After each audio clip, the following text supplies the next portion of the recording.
श्री गुरु श्रीयुत पद कमला श्री गुरु वैष्णवांश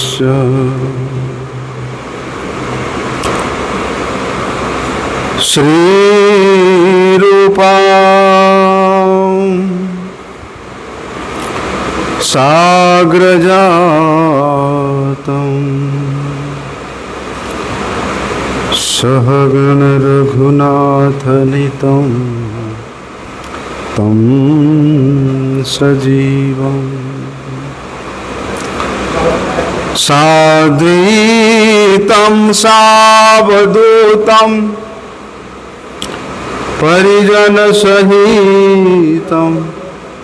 कृष्ण चैतन्य देवं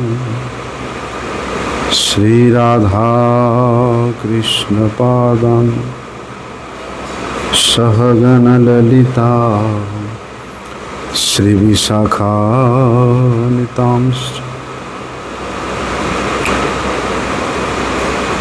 ॐ अज्ञानतिमिरान्धस्य ज्ञानाञ्जनशलाकया चक्षुरुन्मीलितं येन तस्मै श्रीगुरवे नमः।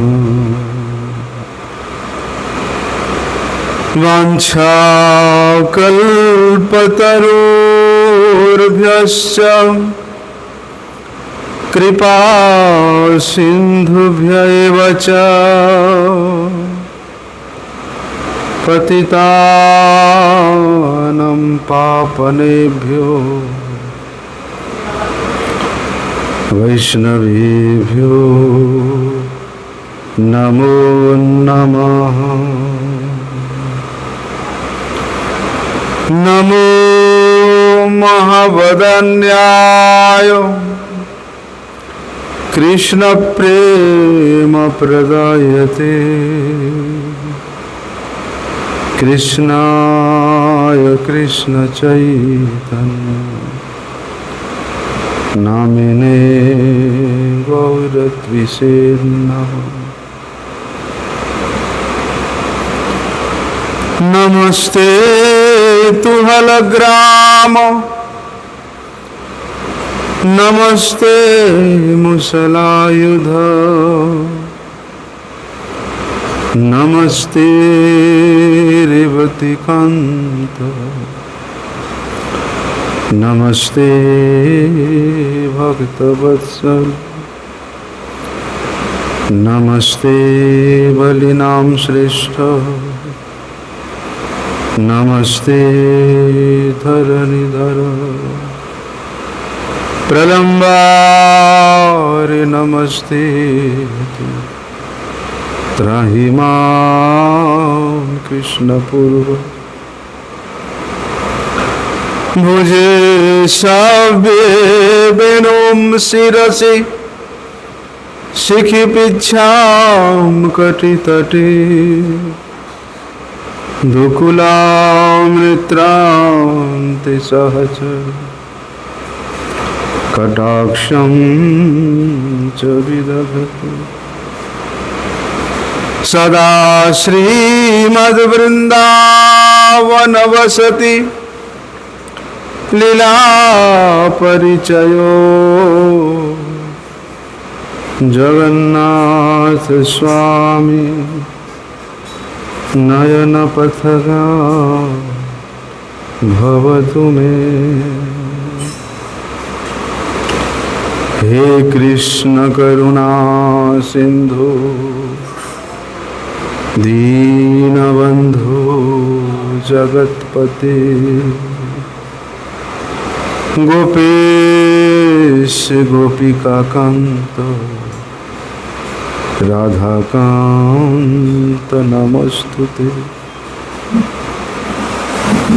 तप्त कांचन गौरांगी राधे वृंदावनेश्वरी वृषभानुसुते देवी प्रणमामि हरिप्रिये। वन्दे नन्दव्रजस्त्रीणां पादरेणुमभिक्षणसः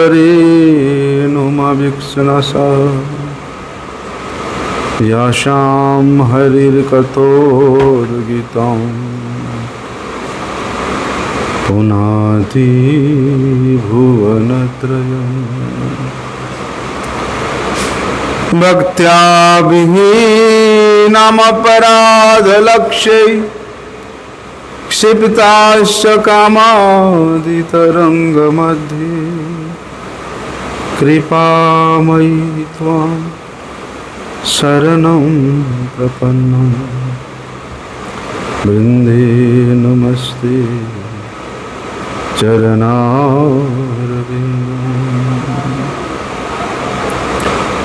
पतित पावन परम करुणामय परम आराध्यतम श्रील गुरुदेव नित्य लीला प्रविष्ट विष्णुपाद परमहंस परिव्राजकाचार्य अष्टोत्तर शत श्री श्रीमद श्रील भक्ति वल्लभ तीर्थ गोस्वामी महाराज जी के श्री अभय चरणारविंद में अनंत कोटि साष्टांग दंडवत प्रणाम करते हुए उनकी अहेतु की कृपा प्रार्थना करता हूँ।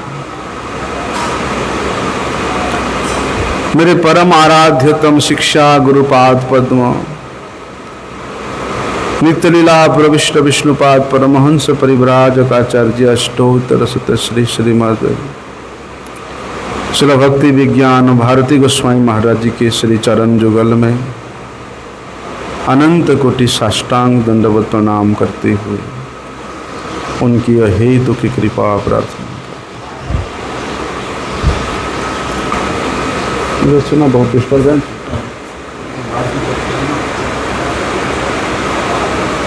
अरे तुम लोग बात करोगे तो हम कैसे कथा करेंगे?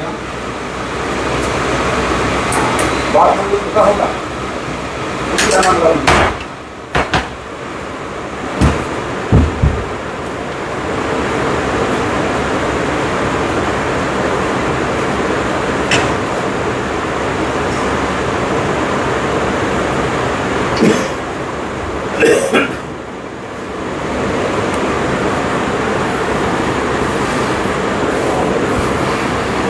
कथा में व्याघात होने से ना जो एक भाव रहता बोलने का वो भाव दूरीभूत हो जाता है। आज परम पावन तिथि है।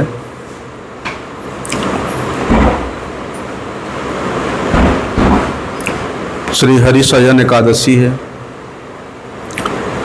चातुर्मास्य व्रत का प्रारंभ तिथि है आज। और विशेष रूप से इस परम पावन तिथि को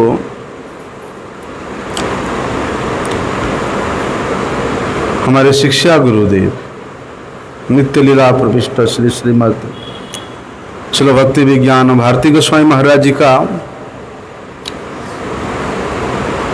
शुभ प्राकट्य तिथि भी है।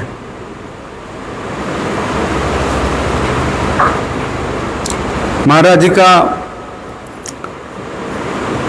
पावन चरित्र को श्रवण करने से, मनन करने से या उनके कृपा से उनके जितना भी संग प्राप्त हुआ है उसको चिंतन करने से ऐसा मालूम पड़ता है कि भगवान तो शयन में गए, लेकिन इस शयन अवस्था में अपनी सबसे प्रिय भक्ति देवी को, भक्ति के सुसिद्धांत को और वैष्णव आचरण को इस जगत में प्रत्युत्थान कराने के लिए अपने निजी जन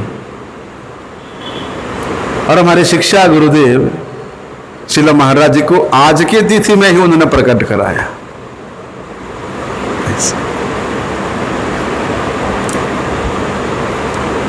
1926 का वर्ष था। जुलाई मास का 21 तारीख था और यही तिथि था शयन एकादशी। पश्चिम बंगाल के बांकुड़ा जिले के अंतर्गत श्री सीतारामपुर ग्राम में श्रील महाराज जी एक अत्यधिक समृद्ध और उच्च कोटि ब्राह्मण कुल में इनका प्राकट्य हुआ था।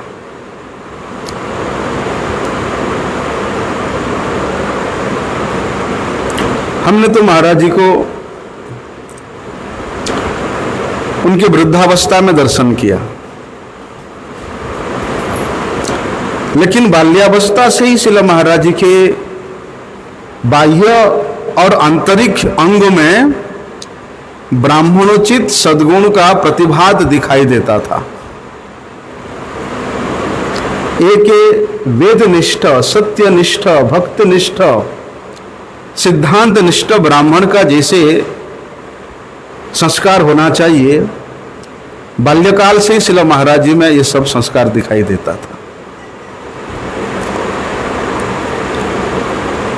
1944 में वहाँ बांकुड़ा जिले के पास में ही एक गांव है, यही सीतारामपुर में, उसके पास में एक पांचरुला नामक ग्राम है। वहाँ पर श्रील महाराज जी एक स्कूल में अध्यापक के रूप में वहाँ कार्यरत थे और उसी समय श्रील भक्ति विचार जाजावर गोस्वामी महाराज जी के कुछ आश्रित वैष्णव, आश्रित शिष्य उस स्कूल में आना जाना करते थे। फलस्वरूप उनके साथ उनका वहाँ मिलन हुआ और वहीं पर ही उन्होंने गौड़िया मठ के बारे में जाना कि गौड़िया मठ क्या है। और वैष्णवों का संग तो मिला, गौड़िया मठ का विषय में श्रवण करने को मिला, तो धीरे धीरे उन्होंने मेदिनीपुर में जो श्यामानंद गौड़िया मठ है, जो कि हमारे परम गुरुदेव श्रील भक्ति दयाल माधव गोस्वामी महाराज, उनके गुरु भ्राता श्रील भक्ति कुमुद संत गोस्वामी महाराज और श्रील भक्ति विचार जाजा गोस्वामी महाराज के मिलित प्रयास से उस मठ का स्थापना हुआ था।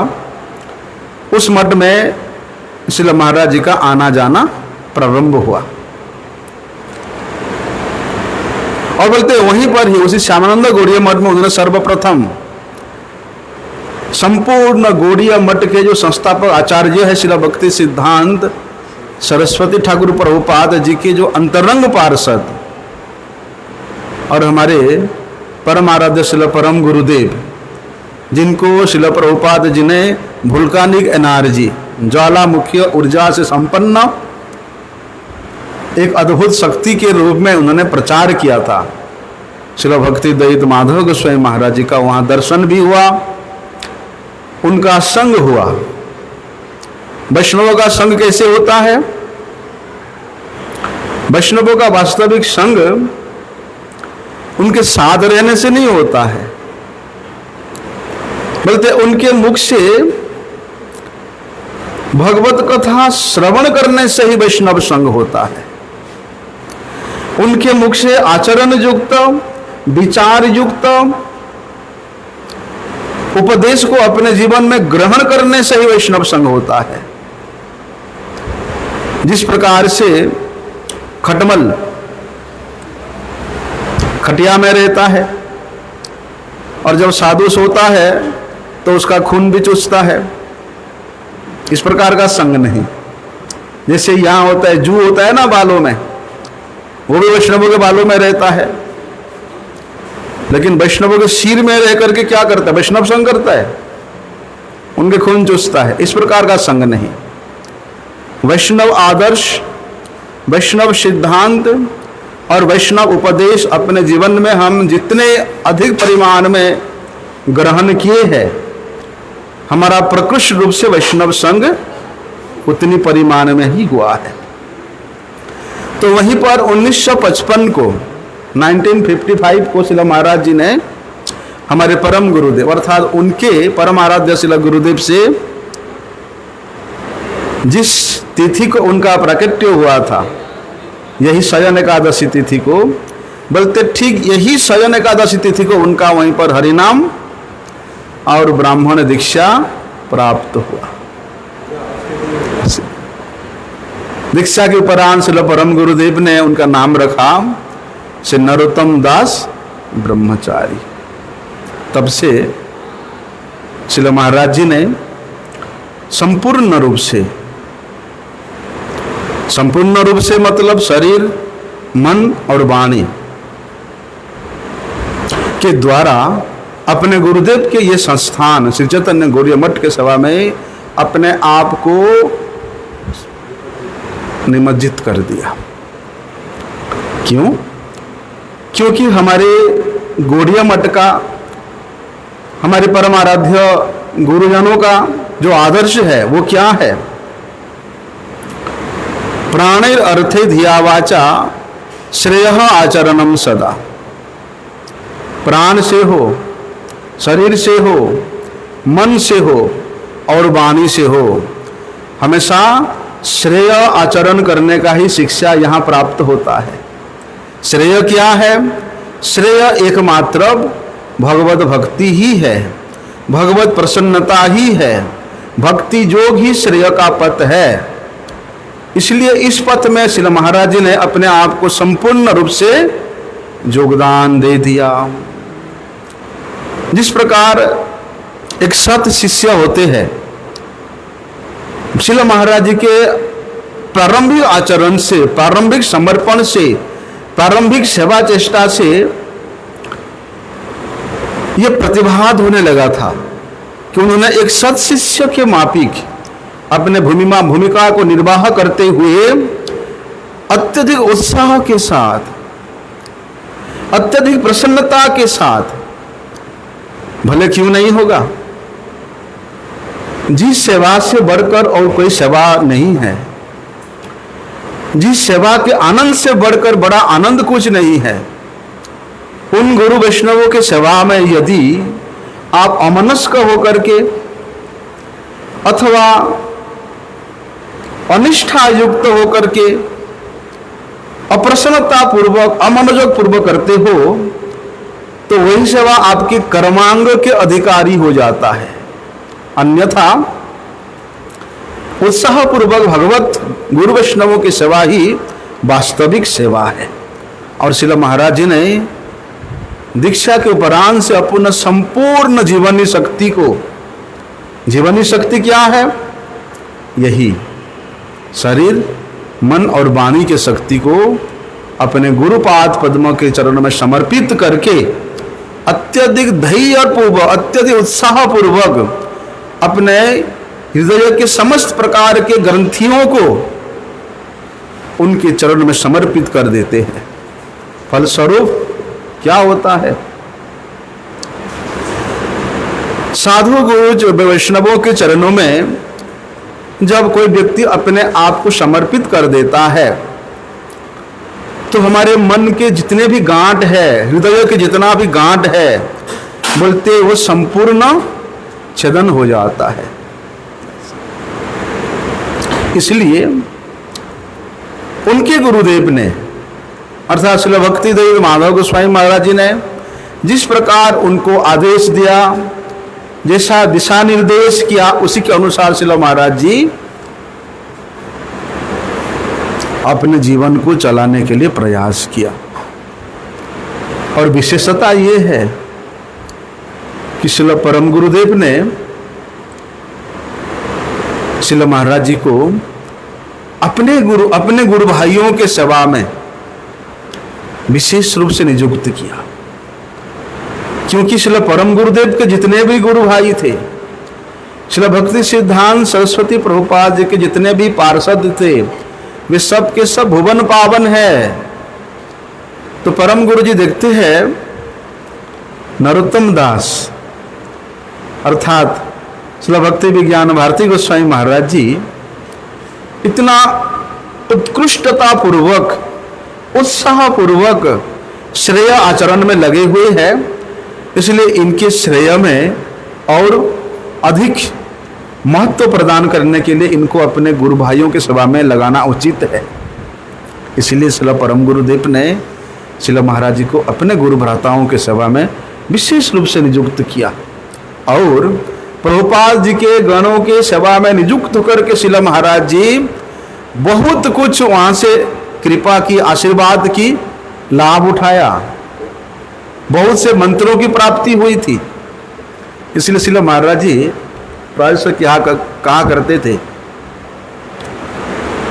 कि यद्यपि मुझे मेरे गुरुदेव से मुझे दीक्षा मंत्र की प्राप्ति हुई है, लेकिन श्रील प्रभुपाद जी के अनेक शिष्यों से मुझे अनेक मंत्रों की प्राप्ति हुई है। इसलिए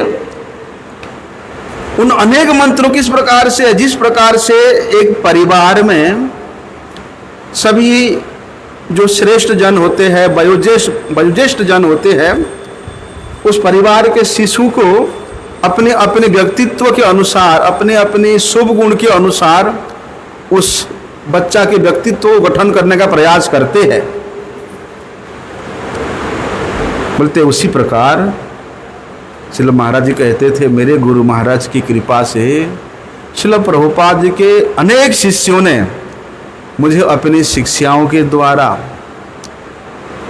अपने चरित्र दर्शन करा करके, अपने आचरण दर्शन करा करके, अपने दिशा निर्देश प्रदान करके मेरे चरित्र का गठन किया। इसलिए श्रील महाराज जी के जो पावन चरित्र है केवल एक ही दिशा में नहीं था, बल्कि बहुमुखी सेवाओं के द्वारा उन्होंने वैष्णवों की सेवा किया, वैष्णवों को प्रसन्न करने का प्रयास किया। और वास्तव में मैंने देखा कि गुरु वैष्णव भगवान की सेवा में प्रयास करने वाला अनुगत सेवक के हृदय में सेवा के प्रति हो, सिद्धांत के प्रति हो, भजन के लालसा के प्रति हो, एक दक्षता अपने आप आ जाता है। भले ही उसका कोई गुण ना हो, जागतिक दृष्टि से देखें तो जागतिक की कोई शिक्षा का विशेषता नहीं है, जागतिक की कोई संसार में सुसंपन्न विचारों का या जागतिक संसार को चलाने के लिए विशेष कुछ उनमें कोई बुद्धि ना हो, लेकिन भगवान के सेवा में, गुरु वैष्णवों के सेवा में नियोजित वे सेवक के हृदय में सभी प्रकार के गुण का बहुमुखी प्रतिभा अपने आप प्रकटित हो जाता है। तो श्रील महाराज जी के इस प्रकार के सेवा के आदर्श को देख करके और सिद्धांत में संपन्न मति को देख करके उनके गुरुदेव श्रील भक्ति द्वैत माधव गोस्वामी महाराज जी ने सबसे पहले उनको उपदेशक नाम का एक उपाधि प्रदान किया था। क्यों? क्योंकि श्रील महाराज जी ने शास्त्र सिद्धांत में अति अल्प समय में सुनिपुणता को प्राप्त किया था। इसीलिए श्रील परम गुरुदेव ने पहले से ही देख लिया था कि हमारा ये जो बच्चा है नरोत्तम, बल्कि ये उपदेशक होगा, जिसको उपदेश करेगा बोलते हैं उसका कल्याण ही होगा। और वास्तव में जब से मैंने अपने जीवन में श्रील महाराज जी को दर्शन किया, उनका संग प्राप्त किया या उनका सेवा का सुयोग भी मिला, तो प्रत्येक क्षण महाराज जी उस सचेष्ट करते थे। ऐसे कि मंगल आरती में उठना, मंगल आरती से पहले स्नान, तिलक, संध्या वंदन स्तव स्तुति संपन्न कर लेना, उसके बाद सेवा के प्रति किस प्रकार से तुम्हारा मनोयोग है उसके प्रति सचेष्ट करना, ग्रंथ अध्ययन में, सिद्धांत विचार में, ग्रंथ के लेखन में भी श्रील महाराज जी ने सचेष्ट करते थे। मैं अपने जीवन में इसको अनुभव किया और ये सब मेरे जीवन में घटित भी हुआ। महाराज जी ने बड़े कृपा करके जब वृंदावन मठ में 6 महीना रहते थे साल में, तो अपनी सेवा प्रदान करते थे। ऐसे कि श्रील महाराज जी के साथ जब महाराज जी असुस्थ हुए तो रात्रि को एक साथ एक कमरे में रहने का सुयोग भी प्राप्त हुआ। तो अत्यंत नज़दीक से श्रील महाराज जी का जो आचरण है वो देखने को मिला। वैष्णवगण अपने आचरण के माध्यम से जगत को पावन करते हैं। इसलिए यदि वैष्णवों के आचरण ही हमारे जीवन में उतर जाए, उनके भजन की वृत्ति, उनके भजन की प्रणाली या उनके उपदेश का जो सिद्धांत है वो तो अति दूर की बात है, केवल उनके सूक्ष्माति सूक्ष्म आचरण भी कोई व्यक्ति अपने जीवन में उतार दे, महाराज उसका कभी अकल्याण हो ही नहीं सकता है। बहुत कृपा किया महाराज जी ने। प्राय 6 वर्ष तक वृंदावन मठ में जब तक रहा, चलो महाराज जी का दर्शन भी प्राप्त हुआ और चलो महाराज जी से हरि कथा श्रवण करने का सुयोग भी मिला और उनका सेवा भी मिला। कभी भी महाराज जी के पास चले जाओ, आप कुछ पूछो या ना पूछो, उनके मन में जो विचार चल रहा होता है आपके सामने से वो बात बोलेंगे। अरे तुमने वो जो कथा सुना उसको तुम्हारा स्मरण है क्या? बोला सुनाओ। या अपने आप बोलने लग जाते थे।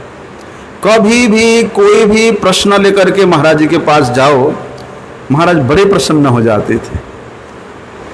इसलिए मैं अपने इस आध्यात्मिक जीवन के प्रारंभिक अवस्था में जितना अधिक समय श्रील महाराज जी के पास बैठने का सुयोग मिलता, मैं उसका फायदा जरूर उठाता था।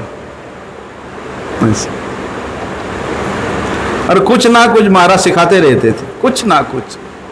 ऐसे कि महाराज जी ने एक पुत्र के माफिक मुझे स्नेह किया, क्योंकि मठवास का प्रारंभिक अवस्था था, कितना असुविधा भी होता है, कुछ असमंजस स्थिति भी होता है। तो मैं अपने मन की हर बात, मुझे किसी ने डांटा, किसी ने मुझे सेवा से निवृत्त किया, किसी ने मेरे सेवा से व्याघात किया, सारी बातें मैं महाराज जी को बोलता था। तो एक पुत्रवत महाराज ने मुझे स्नेह भी किया और जो कुछ अनाचार देखा शासन भी किया। इसलिए मेरे जीवन गठन का संपूर्ण दायित्व मेरे हिसाब से श्रील महाराज जी ने ग्रहण कर लिया था, स्वीकार कर लिया था। क्योंकि जब एक बच्चा, एक शिशु जन्म लेता है, वो निराधार होता है, वो उसका किसी प्रकार के कोई पृष्ठभूमि नहीं रहता अपने माता को छोड़ करके।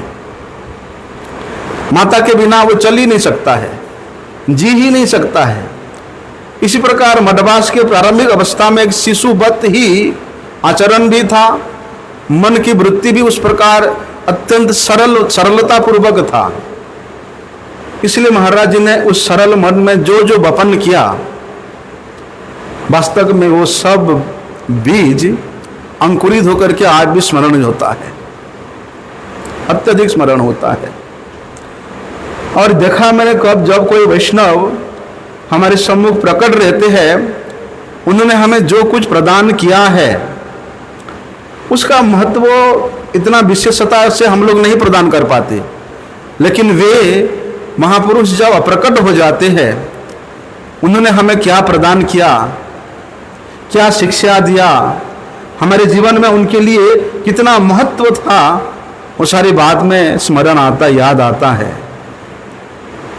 और इस पावन तिथि में श्रील महाराज जी के उन सब अनुवृत्ति पूर्वक मेरे जीवन के संकल्पित वो सब अवदान को स्मरण करके वास्तव में मेरा जीवन अत्यंत उत्फुल्ल हो जाता है, प्रफुल्लित हो जाता है, मेरे कंठ गदगद हो जाता है। लेकिन किसके पास बोले? ऐसे ही श्रील महाराज जी का बहुमुखी प्रतिभा को देख करके उनके गुरुदेव श्रील भक्ति दयाल माधव गोस्वामी महाराज जी ने उनको उपदेशक उपाधि प्रदान किया था। बाद में मठ मंदिर और गुरु वैष्णव भगवान के सेवा में इनका इतनी अधिक तल्लीनता को देख करके उनको सेवा विग्रह का उपाधि भी प्रदान किया था, सेवा विग्रह। और उसी से प्रसन्न होकर श्रील परम गुरुदेव ने 1961 को श्रील महाराज जी को मुकुंद व्रतधारी त्रिदंड संन्यास प्रदान किया था और तभी से नाम रखा था उनका श्रील भक्ति विज्ञान भारती महाराज। वास्तव में परम गुरुदेव जानते थे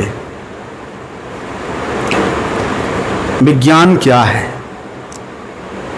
और वे विज्ञान की कला को, वे विज्ञान की वास्तविक अर्थ को, वे विज्ञान के वास्तविकता को इन्होंने, परम गुरुदेव ने श्रील महाराज जी के हृदय में अनुभव किया। महाराज जी कहते थे कि हमको बैठ करके बहुत से शास्त्र अध्ययन करने का समय नहीं मिला, कहते थे, क्योंकि सेवा इतना अधिक था कि 1, 2, 3 घंटा बैठ करके कुछ ग्रंथ अध्ययन करें, उसके लिए सुयोग नहीं मिलता था। लेकिन श्रील महाराज जी ने प्रभुपाद जी के निज जनों से उनके सेवा में नियुक्त होते हुए अपने गुरुपाद पद्म के मुख से, श्रेष्ठ वैष्णवों के मुख से जो हरि कथा श्रवण किया, जो घटना श्रवण किया, बोलते हैं एक बार श्रवण करने मात्र से वे संपूर्ण विज्ञान के कला, वे संपूर्ण सिद्धांत के तत्व उनके हृदय में संजो करके रह गया। और वास्तव में वो सब, हाँ, वास्तव में वो सब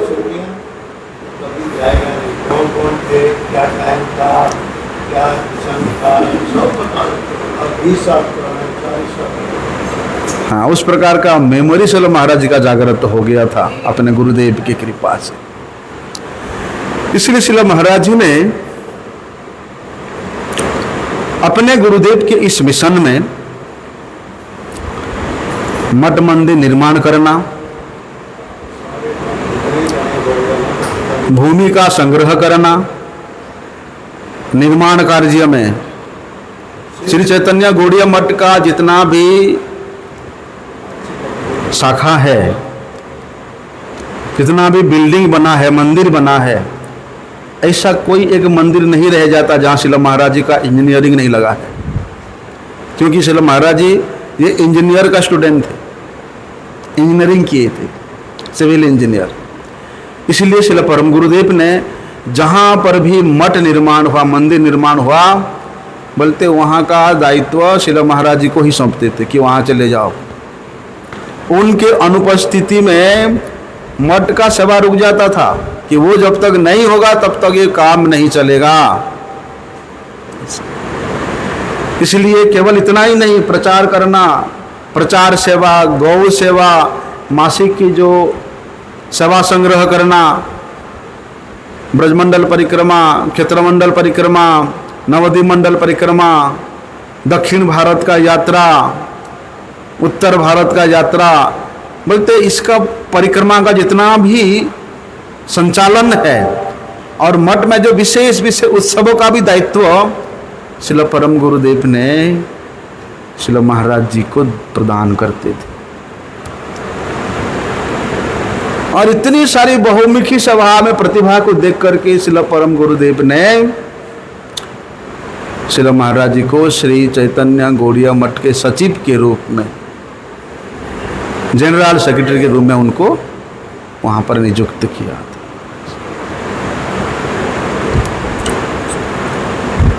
इसलिए श्रील प्रभुपाद जी के जो आश्रित जन होते, प्राय अधिकांश प्रभुपाद जी के शिष्य वे श्रील महाराज जी को कहते थे, बोलते ये जो नरोत्तम दास ब्रह्मचारी है, बाद में श्रील भक्ति विज्ञान भारती गोस्वामी महाराज जो है, बोलते ये गौड़िया मठ के सिविल इंजीनियर हैं।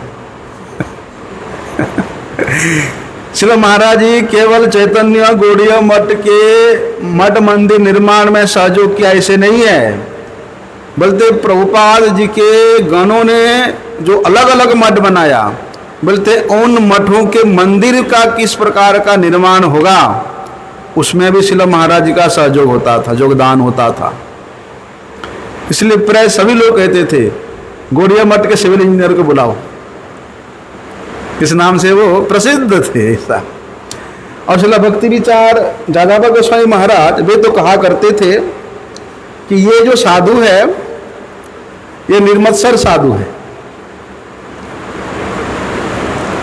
प्रभुपाद जी के आश्रित एक जन थे श्री मदन मोहन सेठ, वे तो कहते थे ये जो साधु है ये मुक्त महापुरुष है।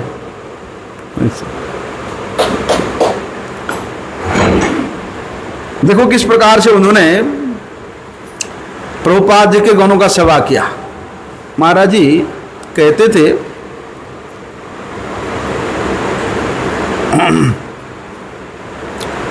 कि एक बार श्रील भक्ति रक्षक श्रीधर गोस्वामी महाराज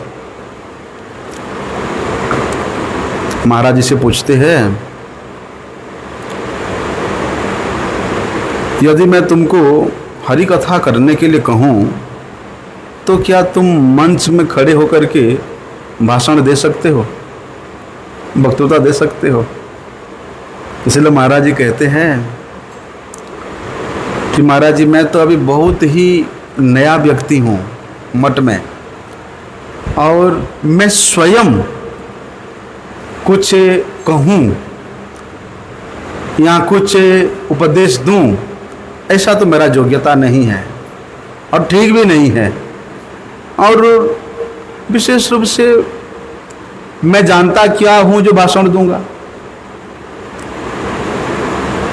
तो श्रील महाराज जी कहते हैं, श्रील भक्ति रक्षक श्रीधर गोस्वामी महाराज, कि भगवान श्री चैतन्य महाप्रभु के विषय में तुम्हारा क्या विचार है, तुम्हारा क्या अभिमत है? तो श्रील महाराज जी कहते हैं, महाराज स्वयं भगवान श्री चैतन्य महाप्रभु के विषय में मेरा कोई अपना व्यक्तिगत विचार नहीं है, मेरा कोई स्वतंत्र विचार नहीं है, किंतु मेरे गुरुदेव या गुरु वैष्णव के मुख से मैंने जो कुछ सुना है, जो कुछ समझा है, आपसे आपके मुख से मैंने जो कुछ सुना है, उसके अनुसार मैं थोड़े मोड़े आपके समक्ष कुछ बोल सकता हूँ। तब श्रील महाराज जी उनको वहाँ पर सुयोग देते हैं हरि कथा करने को। पूछते हैं, यदि श्रीमन महाप्रभु जी के शिक्षाओं को, उनके आचरण को, उनके सिद्धांत को जानते हो, जानकारी है, तब उनकी शिक्षाओं का पालन किस प्रकार से संभव है?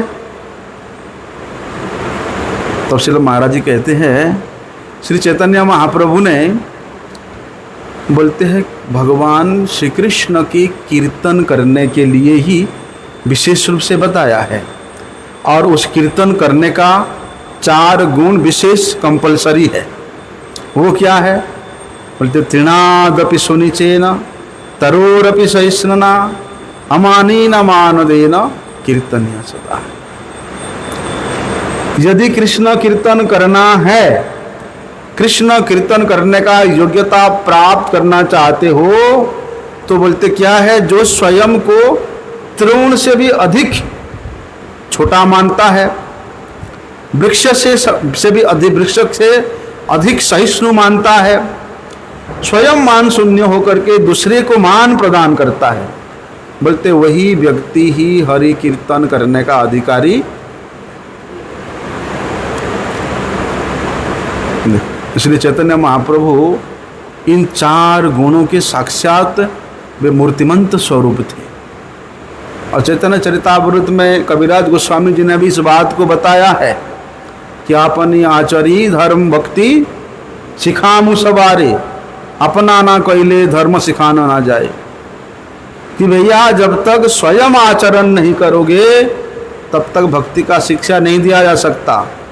इसलिए स्वयं भगवान होते हुए भी श्रीमन महाप्रभु जी ने उन्होंने भक्ति का आचरण किया और बोलते हैं मैं स्वयं भक्त बन करके भक्ति का आचरण करके मैं भक्ति का शिक्षा दूंगा। जो स्वयं धर्म का आचरण नहीं करते हैं वो धर्म का कभी किसी को सिखा नहीं सकते हैं। बोलते इस प्रकार इस कथा को सुन करके श्री श्रीधर गोस्वामी महाराज जी कहते हैं, अभी तुमने श्रीमन महाप्रभु जी के विषय में संक्षेप में जो बोला उसको जब विस्तार से बोला जाता है बोल से वही वक्तृता है, वही भाषण है। तब उन्होंने वहाँ पर बताया कि तृणादपि सुनिचेन, अर्थात जो श्रेष्ठ संग है, जो उत्तम संग है उसका संग करोगे तो ये गुण अपने आप आ जाता है। वहाँ पर भी दिखावा करने का या कोई कृत्रिम साधन करने का कोई आवश्यकता नहीं है। सेवा ही एकमात्र ऐसा साधन है जो आपको संपूर्ण गुणों से गुणी बना सकता है।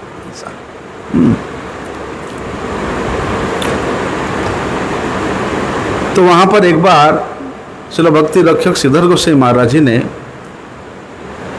हमारे शिक्षा गुरुदेव श्रील भक्ति विज्ञान भारती गोस्वामी महाराज जी को उन्होंने शिक्षा देते हुए कहते हैं, बोलते कभी भी कीर्तन के सुर ताल मान लय इसके प्रति अत्यधिक ध्यान नहीं देना,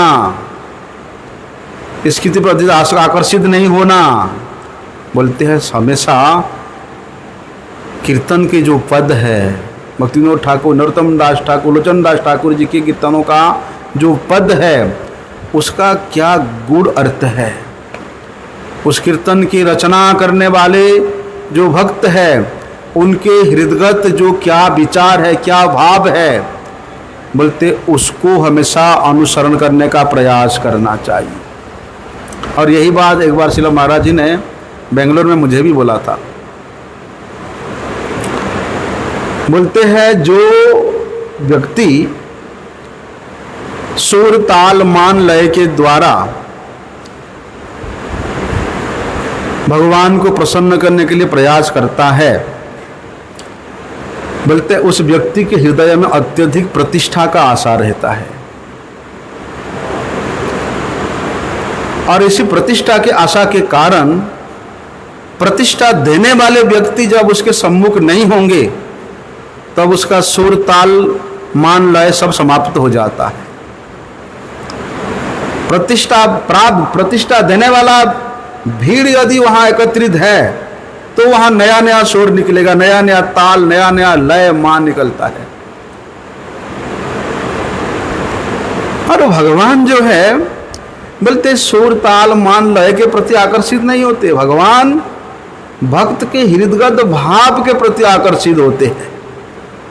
इसलिए जो भक्त किस भाव से भगवान के प्रति प्रार्थना करता है, कीर्तन करता है, भजन के द्वारा उनको प्रसन्न करने के लिए प्रयास करता है, उस भक्त के भाव को ही अनुसरण करना बोलते श्रेष्ठ आचरण है।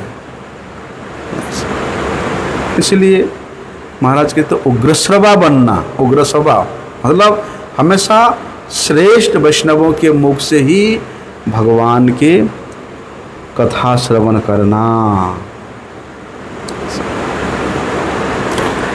तो श्रील महाराज जी वहाँ पर साथ साथ प्रश्न करते हैं कि महाराज जी सब समय तो श्रेष्ठ वैष्णवों का संग करना भी संभव नहीं हो सकता है, कैसे संभव होगा? तो श्रील सिद्धार्थ गोस्वामी महाराज कहते हैं, बोलते सेवा के माध्यम से सब कुछ संभवपर है। यदि आपकी सेवा का भाव है, महाराज जी कहते थे कि भैया केवल साथ में रह करके सेवा करने से वैष्णव सेवा नहीं होता है। बोलते हैं मठ में कोई व्यक्ति भगवान का श्रृंगार करता है, वो भी वैष्णव सेवा है।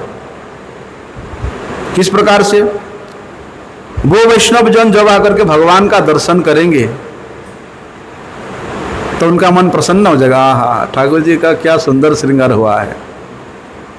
प्रसन्नता ही तो सेवा है ना? जब भगवान के लिए सुंदर रसोई करेंगे, मठ मंदिर का प्रत्येक सेवा बोलते वो वैष्णव सेवा ही है।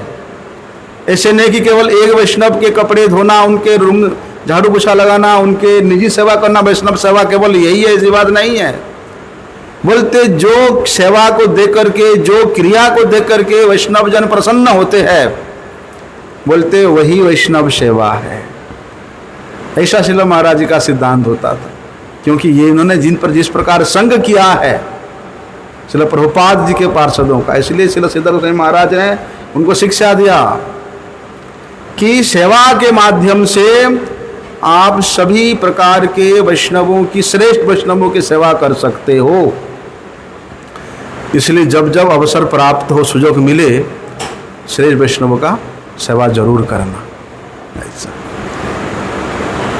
एक बार क्या हुआ, श्रील भक्ति गौरव बेखानंद गोस्वामी महाराज जी 1962 में उन्होंने अस्वस्थ लीला किया वहाँ मेदिनीपुर मठ में। बेखानंद ना वहाँ ब्रह्मपुर में जो मठ है वहाँ पर अस्वस्थ लीला किया। तो श्रील परम गुरुदेव ने श्रील महाराज जी को उनकी सेवा के लिए वहाँ भेजा, क्योंकि उनके पास कोई विशेष सेवक नहीं थे ज़्यादा, तो परम गुरुदेव ने वहाँ भेजा। तो परम गुरुदेव जब वहाँ पर श्रील बेखानंद गोस्वामी महाराज जी के पास उनके सेवा के लिए भेज रहे थे, तो बेखानंद गोस्वामी महाराज जी का जो बातें हैं, उनका जो महिमा है और उनका सेवा किस परिपाटी से करना है, सारी श्रील परम गुरुदेव ने उनको बताया।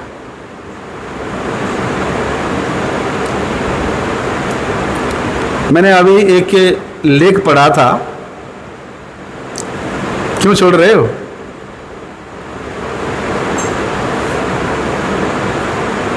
बोलते हैं हरि कथा श्रवण करने के समय में यदि कोई व्यक्ति हरिनाम करता है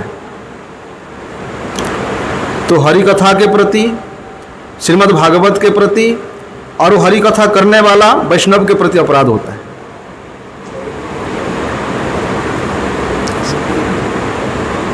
इसलिए हम लोग सोचते हैं ना कि हरि कथा श्रवण भी हो जाएगा, हरिनाम भी हो जाएगा।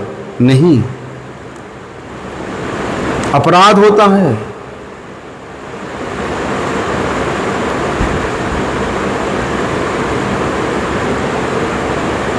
क्योंकि हरि कथा श्रवण करना है तो एक क्रिया में अपने आप मन को लगाओगे तो उसमें अत्यधिक आनंद मिलेगा।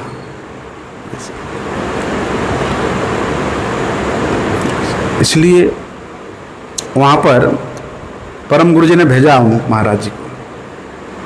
ब्रह्मपुर पहुँच करके वहाँ मठ में महाराज जी ने जितना संभव हुआ उनका सेवा किया। कुछ दिन बाद श्रील परम गुरुदेव संवाद भेजते हैं श्रील भक्ति विज्ञान भारती गोस्वामी महाराज जी के पास कि तुम्हारे अनुपस्थिति के कारण मायापुर मठ का मंदिर का जो काम है वो रुका हुआ है।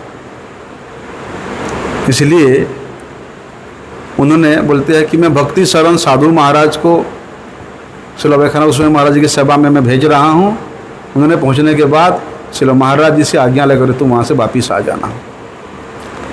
तब जब साधु महाराज जब वहाँ बरहमपुर मठ में पहुँचे तो श्रील परम गुरुदेव की आज्ञा के अनुसार श्रील महाराज जी ने श्रील भक्ति गौरव व्याख्यान स्वामी महाराज जी के पास जाकर के उनसे आज्ञा लेते हैं।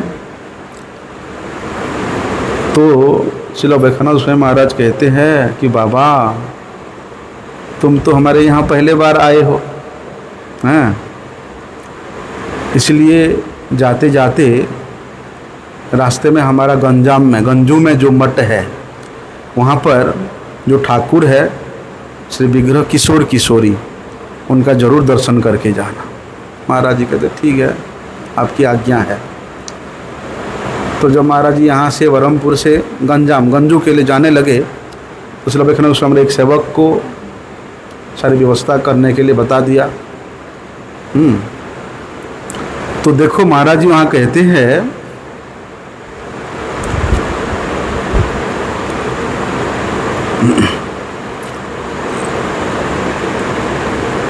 बोलते जब श्रील महाराज जी उस गंजाम में मठ में पहुँचे तो वहाँ बहुत से भक्त संकीर्तन करते हुए इनके स्वागत के लिए खड़े हुए हैं।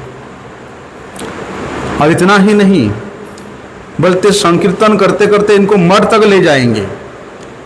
और विशेष रूप से हमारे उड़ीसा में एक प्रथा होता था, जब कोई श्रेष्ठ साधु संत वैष्णव जन आते थे तो नई धोती बिछा करके उनको स्वागत किया जाता था। बिछा करके नीचे एक धोती बिछाया और एक बिछाया, फिर दूसरे में चले गए, पहले बार उतार के उठा कर फिर आगे बिछा देते थे। तो मठ तक पहुँचते तक एक के बाद एक वस्त्र बिछा करके उनको मठ तक ले गए। महाराज जी कहते ये सब देख करके हमको तो बहुत लज्जा लगता था, क्योंकि हम तो अभी ज़्यादा बड़ा नहीं हैं। और बोलते कौन करा रहा है ये? बोलते मेरे गुरु जी के सन्यास गुरु हैं। बोलते वहाँ पर श्रील महाराज जी ने वहाँ के सेवकों को पूछा कि भाई ये सब क्यों कर रहे हो, हैं इतना सारे आडंबर क्यों कर रहे हो? तो वहाँ के सेवक लोग कहते हैं, बोलते हैं वैष्णव का आदर सत्कार हमने स्वेच्छा से नहीं बल्कि हमारे गुरु महाराज के आदेश और निर्देश अनुसार कर रहे हैं। श्रील महाराज जी इस बात को सुन करके अवाक हो जाते, कहते हैं अरे इस प्रकार सेवा के परिपाटी और मेरे लिए किसके द्वारा? बोलते मेरे गुरु जी के सन्यास गुरु के द्वारा। तो श्रील महाराज जी को वहाँ पर एक श्लोक याद आया। उन्होंने उस श्लोक का उच्चारण करते कहते हैं कि क्वाहम दरिद्र पापीयान क्वह कृष्ण श्रीनिकेतन ब्रह्म बंधुरिति स्वाहम बहुभ्याम परिम्भितम। यद्यपि ये श्लोक सुदामा और भगवान श्री कृष्ण के प्रति व्यवहार हुआ है, क्या है? सुदामा जी कहते कि यद्यपि मैं अत्यंत पापी हूँ, दरिद्र हूँ, एक अयोग्य ब्राह्मण हूँ, और कहाँ आप लक्ष्मीपति, लक्ष्मी सत संस्र संभ्रम से व्यमानम, एकमात्र आप जगत के आश्रय स्वरूप मुझ जैसे एक दरिद्र ब्राह्मण को, एक पापी ब्राह्मण को आप अपनी भुजाओं के द्वारा मुझे आलिंगन प्रदान कर अपने हृदय से लगा रहा है।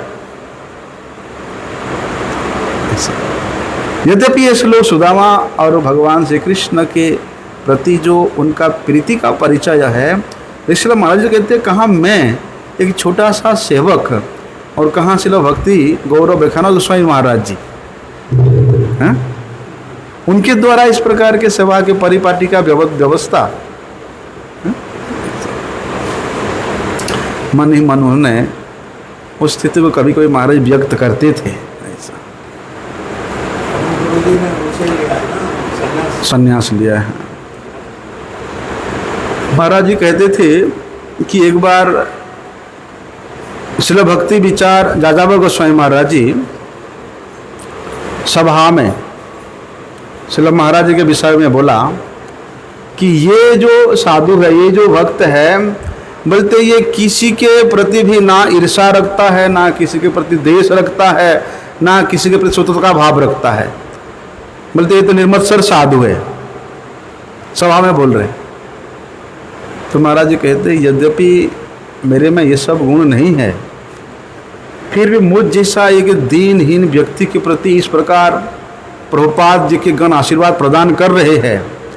बोलते गुरु महाराज जी की कृपा से, श्री जागृत गोस्वामी महाराज की कृपा से अपने आप को उस प्रकार सेवा के अधिकारी बनाने के लिए मुझे प्रयास करना चाहिए। बोलते ये तो उनके स्नेहमय आशीर्वाद है। ऐसे एक बार श्री गोस्वामी महाराज, भक्ति सारंग गोस्वामी महाराज इनसे पूछते हैं कि आपका नाम क्या है। तो श्री महाराज तो ब्रह्मचारी थे, कहते हैं नरोत्तम दास ब्रह्मचारी। तो महाराज जी वहाँ पर देखो कैसा शिक्षा प्रदान करते थे महाराज जी। बोलते नरोत्तम नाम सुनते ही श्री महाराज जी कहते हो आपका नाम नरोत्तम है, आप तो मेरे प्रभु हैं। किस प्रकार से कैसा दृष्टि है। चैतन्य चरितामृत में कबीरदास ने वर्णन किया है कि जहां जहां नेत्र पड़े तहां कृष्ण स्फुरे। बोलते हैं इस भाव को उन्होंने यहां पर व्यवहार किया है कि जहां जहां पर इस प्रकार सिद्ध महापुरुषों का दृष्टि पड़ता है, बोलते वहीं वहीं पर उनको अपने इष्ट देव की स्फूर्ति होती है। इसलिए कहते हैं मेरा नाम नरोत्तम है, और नरोत्तम नाम श्रवण करने मात्र से श्रील महाराज जी, श्रील गोस्वामी महाराज जी का भगवान कृष्ण के जो अंतरंग पार्षद है नरोत्तम दास ठाकुर, बोलते उनका स्फूर्ति प्राप्त हो गया। इसलिए वैष्णवों का यही वैशिष्टता होता है कि वे हमेशा एक ऐसी पृष्ठभूमि या ऐसी एक भूमिका में अवस्थित रहते हैं जहाँ पहुँचने पर ही बोलते कि साधारण व्यक्ति कभी कल्पना भी नहीं कर सकता है। हम लोग देखते हैं आजकल वृंदावन में बिल्डिंग ही बिल्डिंग हो गया है, बड़े बड़े चौड़े चौड़े सड़कें बन गया है, बड़े बड़े मॉल बन गया है, बहुत से गाड़ी मोटर हो गया है।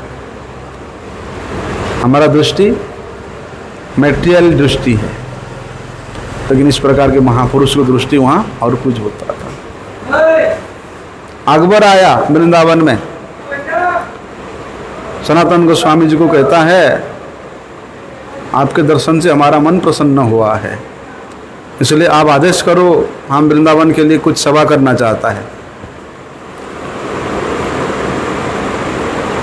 सनातन सोचते हैं अच्छा वृंदावन का सेवा करना चाहता है,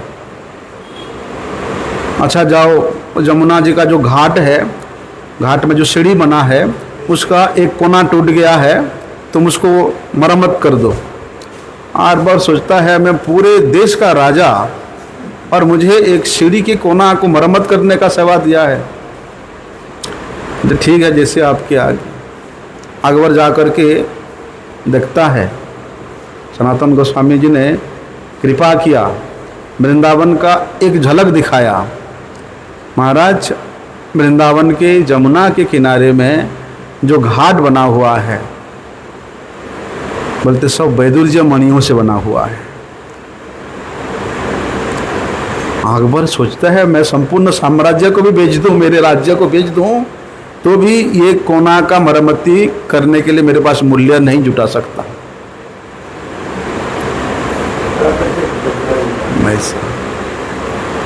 इस प्रकार वहां पर हुआ था। तो देखो वहां क्या हुआ था, तो श्रील भक्ति सारंग गोस्वामी महाराज जी ने वे प्रसाद ग्रहण करते थे। महाराज जी ने बताते थे ये सारी शिक्षा है हम लोगों को, कैसा ग्रहण करते थे। भाई उसमें करेला भी होता है, खीर भी होता है, कड़वा भी होता है, मीठा भी होता है, चटनी भी होता है। तो शिला महाराज जी क्या करते थे, सब कुछ करके, करेला का सब्जी हो, खीर हो, दाल हो, खट्टा हो, मीठा हो, सब कुछ चावल के साथ एक साथ मिला करके प्रसाद पाते थे। तो शिला महाराज जी, शिला भक्ति विज्ञान भारती गोस्वामी महाराज जी, वो देख करके उनके पूछते हैं, महाराज जी आपने जिस प्रकार से सभी प्रकार के पदार्थ प्रसाद को एक साथ मिला दिया, तो आपको उसमें स्वाद का कहाँ से पता चलेगा, टेस्ट कैसे पता चलेगा? तो महाराज जी उत्तर देते हैं, बोलते इस 2.5 इंच के जीवा को प्रश्रय देना ठीक नहीं है। 2.5 इंच के जीवा के लिए अलग अलग रस चाहिए और अलग अलग आस्वादन चाहिए। बोलते ये जीव सबसे बड़ा दुष्ट है। बोलते क्या तुम प्रतिदिन प्रसाद ग्रहण करने से पहले ये कीर्तन नहीं करते हो? कौन सा कीर्तन? महाप्रसाद गोविंदे नाम ब्राह्मणी वैष्णवे स्वल्प पुण्यवताम राजन विश्वास नहीं बजा शरीर विद्या जाल जलिंद्रियताय का। इसलिए देखो भगवान का जो प्रसाद है, कृष्ण प्रसाद है, वो कैसा है? बोलते वो अमृत तुल्य है। इसलिए उसमें हम बोलेंगे मुझे करेला नहीं खाना है, मुझे खीर नहीं खाना है, मुझे ये सब्जी नहीं खाना है, मुझे वो सब्जी नहीं खाना है, मैं ये ग्रहण करूँगा वो ग्रहण नहीं करूँगा। बोलते इस प्रकार का विचार उचित नहीं है। तो इस प्रकार श्रील महाराज जी ने श्रील प्रभुपाद जी के गणों की सेवा करके जो जो शिक्षा प्राप्त किया था, बोलते हैं जब उनके सामने हम लोग जाते थे, महाराज उसको बोलते थे। और क्यों बोलते थे? देखो, क्योंकि ये सब उनके स्मरण में रह होता था, स्मरण करते थे। इसलिए अचानक उनके पास कोई जाता था तो वो घटना, उस साल का घटना, उस दिन का घटना, उस समय का घटना उनको याद होता था और वो उसको डिटेल बोलते थे। महाराज कहते थे जब भक्ति सारंग गोस्वामी महाराज अस्वस्थ लीला किया तो उन्होंने वहाँ कृष्णनगर में रहते थे, उनको बैठने के लिए ना, बैठ करके लेटिन करने बड़े प्रॉब्लम होता था। तो शिला महाराज जी ने पहले कृष्णनगर में बेंत से बना हुआ, बांस से, बांस जैसे बेंत होता ना, उसका बना हुआ कुम्हर मिलता था। तो महाराज ये कुम्हर खरीद करके उनके पास ले गए। उस कुम्हर को देखकर गोस्वामी महाराज कहते हैं मैं तो इसको कभी उपयोग में नहीं करूँगा, कभी इसको व्यवहार नहीं करूँगा, क्योंकि व्यवहार को प्रत्येक बार जरूर किसी ना किसी वैष्णव को इसको धोना पड़ेगा। इसलिए इस विषय में तो कभी सोच भी नहीं सकता हूँ कि मैं इस कुम्हर को व्यवहार करूँगा और मेरे उस प्रकार की अवस्था को वैष्णव साफ सफाई करेंगे। बोलते मैंने अपने जीवन में कभी भी किसी वैष्णव को अपना सेवक नहीं माना, बल्कि सभी वैष्णवों को क्या बोलते, भले वो नया हो चाहे वो पुराना हो, सभी को अपना सेव्य माना। इसी प्रकार श्री महाराज जी के जीवन में देखा कि कोई भी छोटा हो बड़ा हो उनको प्रणाम करता था। चल महाराज जी अस्पष्ट शब्द में कुछ बोलते थे, मैं भी प्रणाम करता हूं तो महाराज बोलते ऐसे, ऐसे बोलते थे। मुझे समझ में नहीं आता था महाराज जी क्या बोल रहे हैं। एक दिन मैंने पूछ लिया, मैं जब प्रणाम किया तो महाराज जी अपने खटिया में बैठे बैठे मैंने बोला महाराज क्या आशीर्वाद देते हो? मैंने पूछा इससे आप भी सुना होगा, लेकिन वो स्पष्ट नहीं बोलते थे। तो महाराज जी ने बताया, बोलते दासो अस्मि, दासो अस्मि बोलते थे कि मैं दास हूं। मैंने बोला महाराज मैं तो एक छोटा सा बच्चा हूँ और मैं प्रणाम करता हूँ तो आप दास और अस्मि ऐसे क्यों बोलते हैं? बोलते मैं तुमको थोड़ी बोलता हूँ और तुम मुझे प्रणाम थोड़ी करते हो। बोलते ना तुम मुझे प्रणाम करते हो, जाना है, और ना मैं तुमको बोलता हूँ। बोलते मेरे हृदय में जो मेरे इष्ट है, जो मेरे ठाकुर है, तुम्हारे प्रणाम को मैं उनको समर्पित कर देता हूँ, ठीक है। और तुम्हारे हृदय में जो ठाकुर बैठे हुए हैं मैं उनका दास हूं, इस प्रकार का अभिव्यक्त करता हूं। ऐसा श्रील महाराज जी वहां बताया है। देखिए, इसलिए ये जो शिक्षा है श्रील महाराज जी ने किनका सेवा में नियुक्त है? श्रील प्रभुपाद जी के गणों की सेवा किया है। लेकिन बोलते हैं श्रील महाराज जी मना करते हैं मुझे व्यवहार करना ही नहीं है। तो स्वयं श्रील महाराज जी ने बोलते हैं ईंटों से, अपने हाथों से ईंटों से कुम्हार बनाया। अब इंजीनियर बनाएंगे भैया, ऐसा है। एक कुम्हार जो है अपने हाथों से ईंट और सीमेंट से बनाया, तब जाकर के श्रील गोस्वामी महाराज जी ने उसको स्वीकार किया। समय तो अधिक हो गया है और श्रील महाराज जी के बहुमुखी सेवा का जो आदर्श है, जो कि उन्होंने श्रील प्रभुपाद जी के गणों को किया है, ये महाराज अनंत है। कहाँ तक बोले? जो भी आज इस परम पावन तिथि में श्रील महाराज जी का आज जो है शतवार्षिक प्रकट उत्सव है, आज से प्रारंभ हुआ, 100 साल प्रारंभ हुआ, ये 1 साल तक चलेगा। तो फिर अगले साल तक 100वां वर्ष पूर्ति उत्सव मनाया जाएगा। लेकिन जब जब सुयोग मिले, जहाँ जहाँ सुयोग मिले, जिस जिस वैष्णवों के मुख से श्रील महाराज जी के परम पावन चरित्र को श्रवण करने का सुयोग मिले, कभी पीछे नहीं हटना, अपने आप को उसमें जरूर नियुक्त करना। आज इस परम पावन पुण्य तिथि में श्रील महाराज जी के पावन चरण कमल में हम लोग केवल यही प्रार्थना कर सकते हैं कि हे गुरुदेव, आप जिस प्रकार से अत्यंत सरल, निष्कपट, अत्यंत सश्रद्ध युक्त होकर के गुरु वैष्णव भगवान के सेवा में अपने आप को नियोजित किया, आप हमें भी उस प्रकार सेवा करने का सुयोग और अधिकार प्रदान करें। यही आपके चरणों में भक्तिपूत प्रणति। वांछा कल्पतरुभ्यश्च कृपा सिंधुभ्येव च पतितानां पावनेभ्यो। उसको बंद करना बच्चा, दिखता नहीं, उसको बंद कर। वहाँ एंड लिखा हुआ है, एंड है ना, एंड पे ही बस हो गया। कम दिखते हो क्या? थोड़ा कम दिखता है।